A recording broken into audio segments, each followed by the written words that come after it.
TomoNews presents Surveillance and Databases. There's no escaping in China. Chinese authorities have begun donning high-tech glasses to spot suspects, the latest use of facial recognition technology in the increasingly all-seeing state. Police in Zhengzhou can now verify people's identities within minutes using sunglasses with a camera attachment, which is connected to a database via a portable device. Officers who spot a suspicious person from as far as 5 meters away need only take a photo showing at least 70% of the face. The photo is run through the system, allowing officers to access information like names, ethnicity, gender, and address. It also details the hotel a person is staying at, recent internet history, and whether he is wanted for any crime. 7 suspects involved in a kidnapping and hit-and-run incidents have been arrested so far, with 26 others apprehended for using fake IDs. The use of facial scanners and other similar technology are widespread in China, where there are fewer privacy concerns. The government is in the process of amping up surveillance, starting with a database containing relevant information on its 1.3 billion citizens. License plate readers are targeting poor people. Automatic license plate recognition systems are in use all over the United States, but both cops and private agencies appear to be using them to target low-income individuals.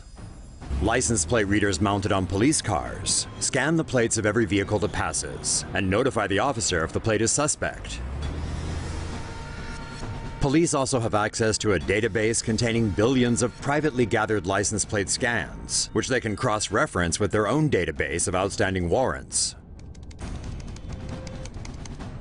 The scans come mainly from private debt collection agencies, who use the technology to track down and collect bounties on vehicles flagged for repossession. At least 2 companies from Massachusetts admitted to targeting low-income areas whose residents are more likely to be behind on payments. Meanwhile, data uncovered on the Oakland Police Department in 2014 also found that they deployed more readers in poor neighborhoods, as well as in areas with more African Americans and Latinos. As a result, low-income communities of color face a disproportionate amount of scrutiny and policing compared to areas with a wealthier and whiter population. Likewise, very few laws govern how information obtained by license plate readers is collected, shared, and stored, which also raises privacy and civil liberty concerns. Big Brother is about to be watching your entire internet history. The UK is about to become one of the world's creepiest surveillance states by allowing its police and intelligence agencies unprecedented powers to spy on its own citizens.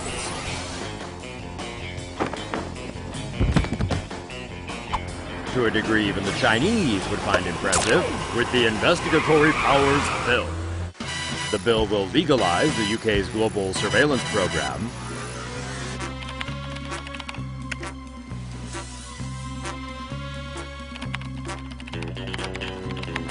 which collects global communications data, but will also grant new domestic powers, including a government database that stores the web history of every citizen in the country for a year.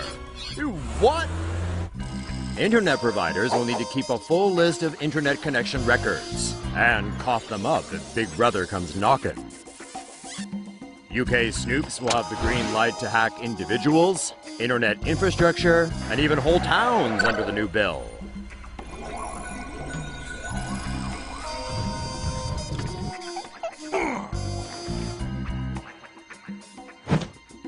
Could this lead to similar surveillance laws popping up in other countries as well? Probably. Well, at least UK citizens can rest assured that only a few government agencies will have access to their porn surfing habits.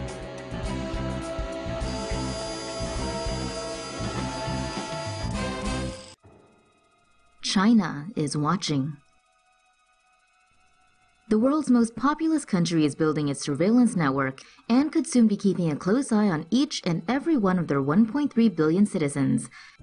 Roughly 176 million AI-equipped surveillance cameras are currently installed all over China, with the number set to increase to 626 million by 2020.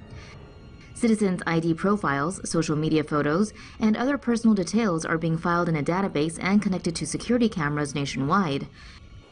The advanced surveillance system uses facial recognition technology to instantly identify the name, gender, and age of any pedestrian and the type and color of any vehicle. The same technology is being used by commercial and private institutions for financial dealings, keyless entry, and even to thwart toilet paper theft. The system can also scan faces and compare them with the police database, allowing authorities to locate and apprehend criminals at large. The network claims to boost safety and security and reduce crime, but has ironically been dubbed Skynet. Terminator, anyone? That Skynet ended up trying to exterminate humanity, but the Chinese version will probably be worse. The future of data storage. Humanity is producing data at an exponential rate, prompting scientists to seek out storage systems that can keep up. Data is commonly archived using magnetic tape, which can hold as much as a terabyte per roll up to 30 years. But conventional storage capabilities may not be sufficient for long. Microsoft is now looking to DNA as a means to store digital data. DNA is more dense and can hold a quintillion bytes of information in 1 cubic millimeter. In its demonstration project in 2016, the company managed to encode 100 literary classics, or roughly 200 megabytes of data, into the 4 bases of DNA. But with the technology still in the early stages, converting digital bits into DNA code remains both slow and expensive. Microsoft aims to have a DNA storage system in place for at least one application in 3 years. The ambitious endgame, however, is for DNA to be the go-to for data archiving. Big Brother is real, and he lives in Beijing. China is compiling a massive DNA database of people the communist government thinks are troublemakers, even those who've never committed a crime. According to Human Rights Watch, China's Ministry of Public Security has compiled a database with the DNA information of more than 40 million citizens. The Human Rights Watchdog says police are creating biometric profiles for people the government considers a threat, including political activists, migrant workers, students, and Uyghur Muslims. In some cases, authorities have demanded DNA samples before processing documents, such as residency permits, ID cards, and even passports. Last year, police in Xinjiang province required all passport applicants to submit their DNA. This came shortly after local cops budgeted the equivalent of nearly $12 million for biometric testing kits. Xinjiang province is in the far west of China. It's home to 10 million Uyghur Muslims and has a long history of state repression. Human Rights Watch says police in China have wide-ranging powers that make it difficult to refuse giving a DNA sample. The country also has no privacy rights and lacks an independent judiciary. The Human Rights Watchdog says China's DNA database violates ordinary citizens' right to privacy. Similar DNA systems have been outlawed elsewhere, such as in the European Union. Oh well, you know what they say, folks. If you got nothing to hide, you got nothing to fear. Yeah, right. Chinese repression intensifies in Xinjiang. Uyghurs are a Turkic Muslim minority, primarily located in the Xinjiang province in western China. Since the arrival of a new regional party secretary from Tibet in 2016, they've been facing increasingly constraining measures. Authorities can arbitrarily send people to detention camps considered suspicious without charge or trial. Displaying religious signs, having relatives abroad, or even speaking Chinese poorly have been proved enough to set off the alarm bells. No official figures exist, but a recent report by the Jamestown Foundation estimates that at least several 100,000 people are currently being held indefinitely. This goes alongside a mass high-tech surveillance program. Chinese authorities claim that the crackdown is only targeted against Islamic terrorism and separatism. However, repeated human rights violations have been reported by various NGOs. Heads up, Americans! The GOP apparently has data on everyone and their mother, and after exposing it on the World Wide Web without so much as a password, we now have the largest breach of electoral data in the US to date.